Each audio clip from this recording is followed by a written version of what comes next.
بھی آپ کو بتائیں کہ آئی ایم ایف کا پاکستان سے ڈو مور کا مطالبہ عالمی مالیاتی ادارے کی مزید ٹیکس لگانے کے حوالے سے وش لسٹ سامنے آ گئی ہے۔ آئندہ بجٹ میں درآمدی آئٹمز پر ڈیوٹی بڑھانے کا مطالبہ کر دیا گیا۔ آئی ایم ایف کے مطالبے کے بعد امپورٹڈ گاڑیاں، پیٹرولیم مصنوعات، میک اپ کا سامان، جانوروں کی خوراک، چاکلیٹس اور سگریٹ سمیت درجنوں اشیاء مزید مہنگی ہو جائیں گی۔ کن اشیاء پر کتنا ٹیکس بڑھنے کا امکان ہے، جان لیتے ہیں اشرف مہتاب سے۔ جی اشرف مہتاب، اپڈیٹ کیجیے گا۔ جیسا کہ آپ کو معلوم ہے کہ آئی ایم ایف ہمیشہ سے ڈو مور کا مطالبہ کرتا ہے، اور یہ کسی حد تک جائز اس لیے ہے کہ ہماری آمدن کم ہے، اخراجات زیادہ ہیں، تو وہ کہتا ہے اپنے اخراجات کم کرو، آمدن بڑھاؤ۔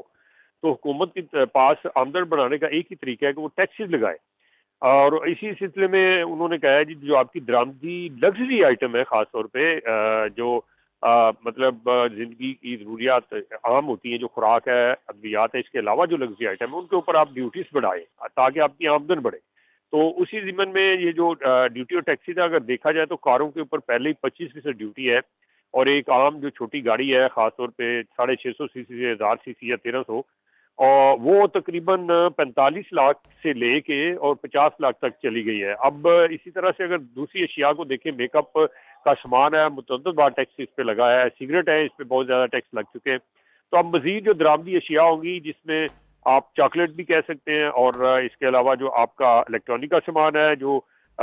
دوسرے لفظوں میں کہہ لیں کہ ٹیلی کمیونیکیشن سیکٹر کے حوالے سے آلات ہیں، جی کمپیوٹر بھی ہے اس میں، لیپ ٹاپ اور باقی چیزیں ہیں، یہ سب پہ اگر آپ کی درآمدی ڈیوٹی بڑھتی ہے تو یہ مہنگے ہو جائیں گے۔ پہلے ہی بہت مہنگے، مزید مہنگے ہوں گے۔ تو آنے والے دنوں میں جو اگلا بجٹ ہے، خاص طور پہ 2024-25 کا، اس میں یہ ٹیکسز لگ گئے تو مزید مہنگائی آئے گی، اور حکومت یہ کہہ رہی ہے کہ 1-1.5 سال میں وہ جو ہے مہنگائی کو 6% پہ لے آئیں گے، تو یہ لگتا نہیں ہے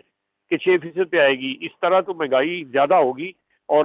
خاص طور پہ ہمارے ملک چونکہ درآمدی ملک کہلاتا ہے، یہاں پہ اشیاء باہر سے زیادہ آتی ہیں، خام مال بھی باہر سے آتا ہے۔ یا مقامی طور پہ صنعتوں کے اوپر اتنا دباؤ ہے، بجلی گیس اتنی مہنگی کر دی گئی کہ وہ بند ہو رہی ہے، تو یہاں پروڈکشن کم ہوگی، مزید جو ہمیں باہر سے چیزیں منگوانی پڑیں گی، تو یہ پھر مہنگائی بڑھے گی، کم نہیں ہوگی۔ لہٰذا آئی ایم ایف کا یہ جو مطالبہ ہے، اس کے دیکھنے کی ضرورت ہے، اس کا متبادل ڈھونڈنے کی ضرورت ہے۔ اگر آپ نے مہنگائی کم کرنی ہے تو پھر ایسے لوگ جو ٹیکس نیٹ میں نہیں ہیں اور صاحب حیثیت ٹیکس نہیں ٹھیک دے ہے، رہے، بہت شکریہ اپڈیٹ کرنے کے لیے اشرف مہتاب۔